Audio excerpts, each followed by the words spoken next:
There are 5 things that I try to think about every time it comes to decluttering, organizing, or simplifying. I've seen some interesting comments lately that I really just wanted to address by sharing these principles because they've really worked for me. Hopefully they'll resonate with you. Let's dive straight in. Well, hello there folks, and welcome back to Simple Essentials. I hope you have been enjoying the declutter challenge that I've been doing and that you've been finding inspiration in it.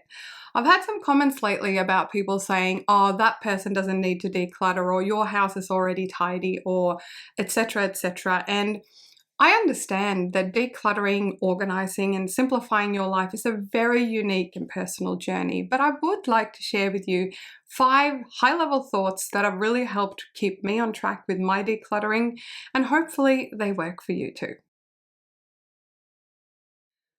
The first principle is so simple, but clutter costs you money and time.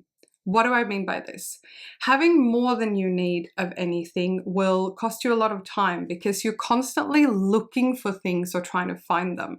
Case in point, if you have 3 pairs of shoes, it's a lot easier to pick the right pair of shoes for the weather when you're heading outside or getting your kids ready for school than it is if you have 20 pairs of shoes to work through. Or even worse, if all those 20 pairs of shoes are in a giant tub and you're digging through and you can find one but not the other, you're literally wasting time in your life by having more items than you probably need. And it sometimes doesn't matter how well we organize. If we have too much, it is too much for our brain, our family, our lifestyle to deal with it. The other thing that it costs you is money. And I've seen this time and time again, and I've been guilty of it too, where we don't know what inventory we have, whether it's bathroom products, kitchen, clothing, or something else. So we go, oh, I need to buy one of those things. And then you come home only to realize that at the back of the cupboard, there was already one of those things and it's almost expiring. So now you're gonna have to use that one first before you use the next one.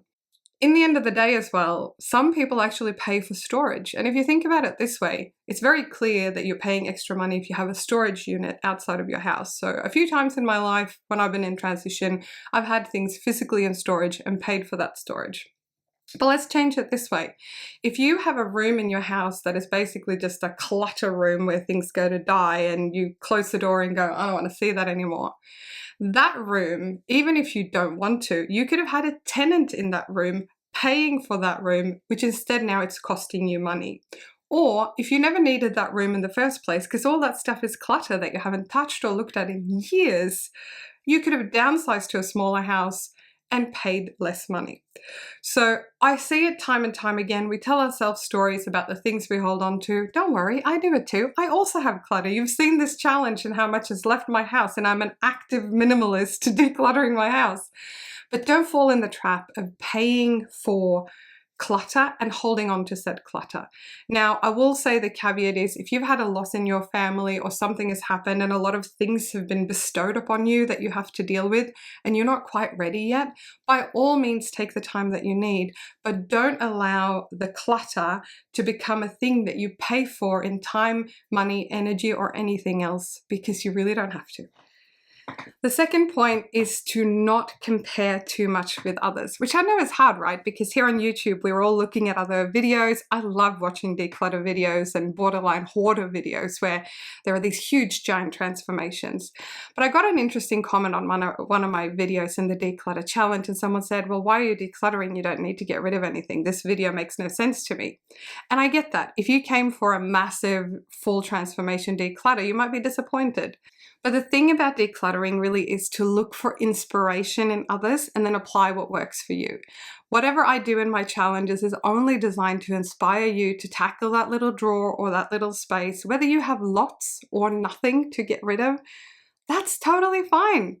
But I think in the end of the day, sometimes we just need to cultivate the mindset that it is okay to draw inspiration from other people and how they do it and apply whatever works for us. So if you, like me, love decluttering your home and getting rid of things, even if you don't have piles and piles anymore, that's great. I still enjoy those crazy big transformation videos as well, obviously. But I am really trying to keep myself in check and going, this is my journey. I'm sharing it with you guys here on YouTube in the hope that it helps inspire you to let go of something that you might have been holding on to and you no longer need. But you know, Just look for inspiration, look for what other people are doing, and then do you. Next up, I want you to think about paying good things forward. So this is point number 3. And the way I think about it is, if the thing is no longer serving me, or I'm holding on to it because I paid a lot of money for it, or because it was a gift, or because you might even have inherited it and there's some shame or some guilt or something around the thing, and you're like, I'm going to hold on to it just in case. But if it's sitting in your house, no one else can use it. You might be able to lend it to a friend or a family member and then get it back again.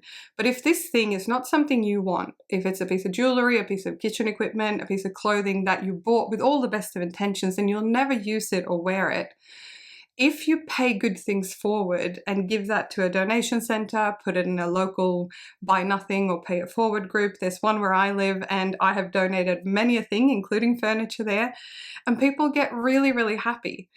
So the thing is, if it's sitting in your house or even in your junk room and you're not using it, you're actually depriving someone else from using the thing and paying it forward. So, you know, it's a very simple thing. Just the other week, we had a set of bedside table lamps that we weren't actually using or enjoying in the apartment we often stay in. And we checked with the people that we own it with, and we actually ended up donating those 2 lamps. I put it up in a local Facebook group for free, and a young guy came and picked them up before the end of the day, and he was stoked. So someone's trash is always someone else's treasure. So remember that if you're sitting there and struggling, let the thing go, because if you desperately needed that exact item again in the future in a couple of years, you could then go and buy it if you really, really need it. And number 4 is that decluttering is a process and a habit. It's easy to think that decluttering is something that we do and then we don't have to look at it again for years. And yes, that can be true. But if you want to run a home and a life that is fairly realistic, because stuff comes in all the time. We go to the shops most weeks, you know, we are gifted things, like things come into your life, junk mail, all sorts of things just make its way into your house. So accepting that decluttering is a bit of a process and a habit that you can cultivate, and that you can also teach people in your world, like your partner, your housemates, even your children. And it's totally fine to not have it all worked out. Like I said in tip number 2, it's a lot about looking for inspiration and ideas rather than holding yourself to someone else's standard, because that's just not helpful. But building a habit that really works for you, I highly recommend the quarterly declutter challenge. Is something that works really well for me. I know a lot of people here on YouTube who do that kind of before the holiday season, before all the Christmas presents come in, etc. But whatever works for you is great. So I'm really just hoping that the declutter challenge has helped you kind of look at your life and look at the things in your life and inspired you to tackle it one drawer, one cupboard, or one little thing at a time. Because every little tiny step we do usually adds up to a big pile in the end. Which brings me to my 5th and final point, which is just because you have the space, you don't have to fill it. I know this is a very difficult principle, but when it comes to minimalism especially, we all know that if we have a cluttered shelf, it just looks busy. But if you have a fairly empty shelf with a few things that you really love, like a vase or something like that, they will pop more, they will be more visible because there's not a lot of clutter around them.